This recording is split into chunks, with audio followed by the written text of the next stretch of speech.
Glad to be joined today in studio by Arkansas Senator Tom Cotton. Great to see you. Thanks for being here. Thank you. Thanks for having me on. You bet. Your name is on the ballot in 2020, and you've drawn a challenger this week, a man named Josh Mahoney from Fayetteville. He says of you, Tom Cotton went to Washington and forgot all about who he's supposed to be working for. Your reaction to that, and how do you expect this race to play out? Well, I've spent the last 6 years in the Congress working for Arkansans, and I'm pretty proud of the record we've accomplished, especially over the last 2.5 years with President Trump. We have a booming economy. We just got great new jobs numbers today. More than 200,000 new jobs added. Unemployment is at record lows. Over the last 2 years, we've begun the down payment to rebuild our military to ensure that we are secure and our military is second to none. We still got some challenges that I'm going to try to tackle. I'm tackling along with the President on our southern border and our broken immigration system.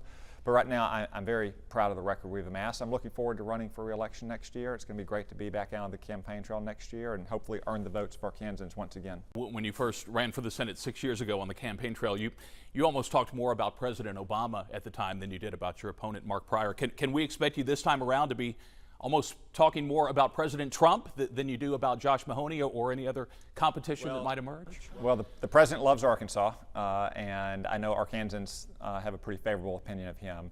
I'm focused on Arkansans and the work I've been doing for them in the Senate, helping Arkansans get back to work, get higher pay, better wages, live safe on their streets, address our drug epidemic, address our immigration problems. That's where my focus in the Congress has been. That's where it's going to be on the campaign trail as well. Okay, it's going to be a fun race to watch. We're looking forward to it. Let's talk about some issues, and you mentioned immigration.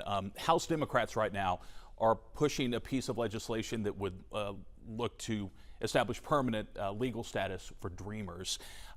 There's nothing, though, of the Republican agenda in this particular piece of legislation. But if, Senator, a compromise could be reached of some kind, what would need to be included in that piece of legislation to win your support? Well, first let me address the crisis that we face on our southern border. We had over 100,000 illegal crossings just last month, and that kind of illegal immigration has shifted somewhat because of well-intentioned laws that are being abused and some bad court decisions. Now we're seeing people show up on our border with children, sometimes their own, oftentimes not, and claim asylum, even though they don't have any credible basis. So there's rampant fraud.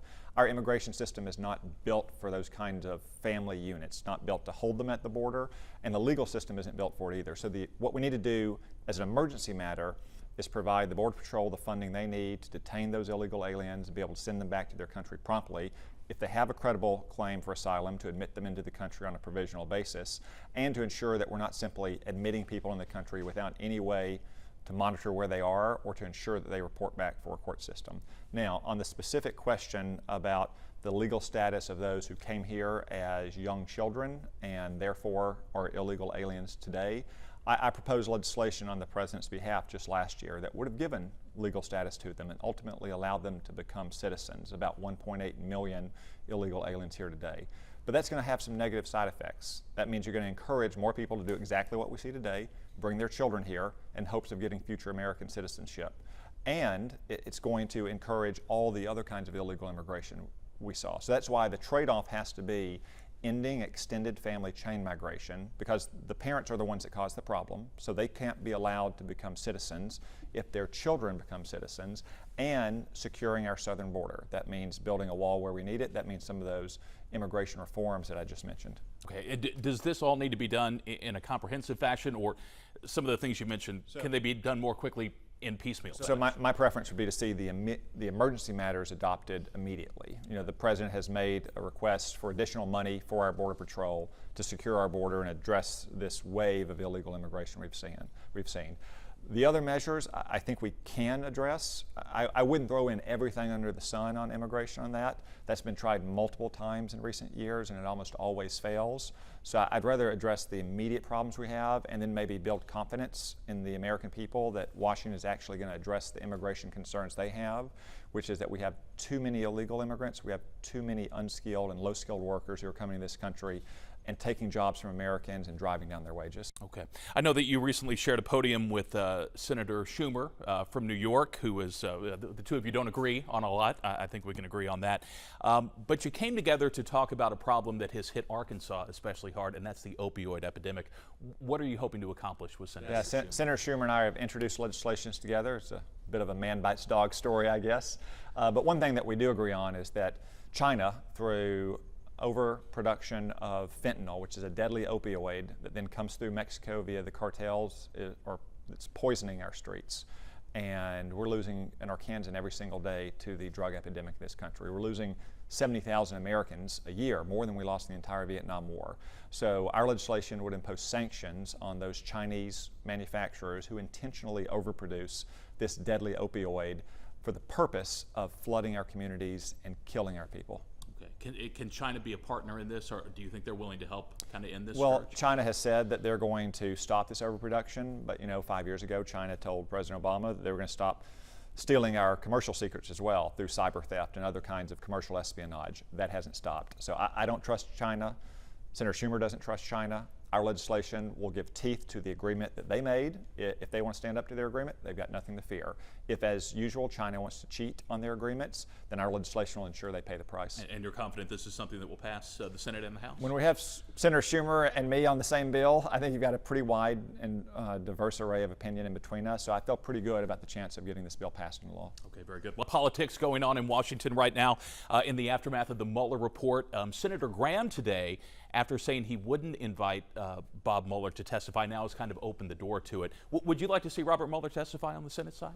Well, the Attorney General said that he's fine if Bob Mueller wants to come testify. I suspect Bob Mueller would simply say that he's written a report and the report speaks for itself. And I agree with what the Attorney General said the other day in his hearing. It's kind of strange to me that everyone's on the Democratic Party is fighting over how this report was released and when it was released. The report's released. It's over 400 pages long. It has very light redactions that Bob Mueller agreed to.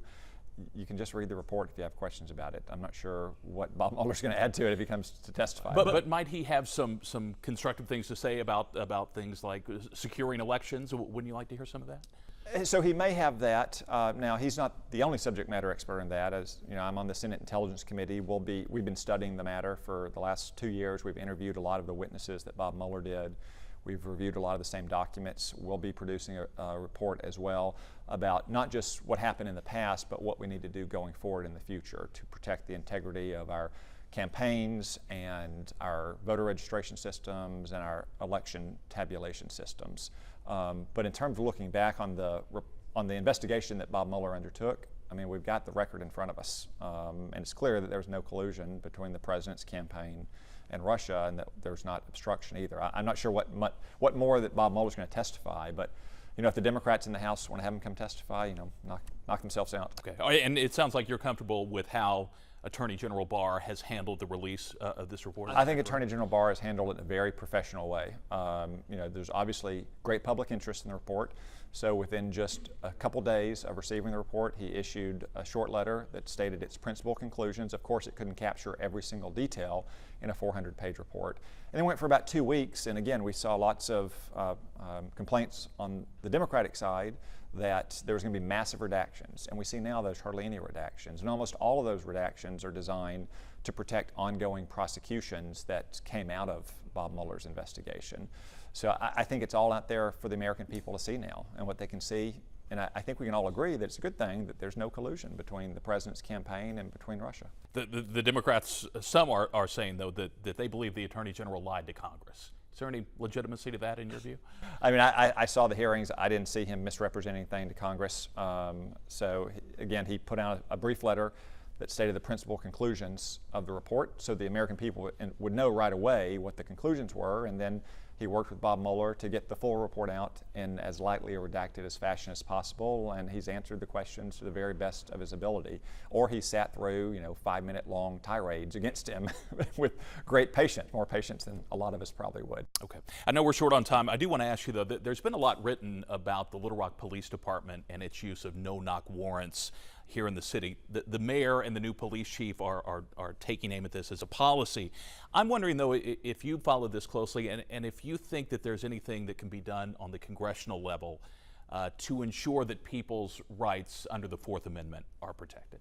It's primarily an issue for the mayor and for the city council and for the new chief of police. No-knock warrants are sometimes necessary because of the danger that law enforcement faces. So I wouldn't want to hamstring the professional judgment of law enforcement if they need to execute a warrant without knocking. Now that said, I think we have seen some abuses around the country of no-knock warrants, and I think law enforcement and the local elected leaders or the appointed leaders at the federal level need to be judicious in their oversight of that law enforcement decision, because ultimately it's going to be a decision for the elected leaders. So in a city like Little Rock, it's ultimately a decision of the mayor and the city council, just like in the Department of Justice, it's ultimately the decision of the Attorney General, the extent to which those warrants are used. Sometimes they're appropriate, but I think we should rely on the professional judgment of law enforcement as an initial matter with the oversight of the elected officials of those departments, because those are the ones who are ultimately accountable to the people. Okay. Senator Tom Cotton, always good to see you.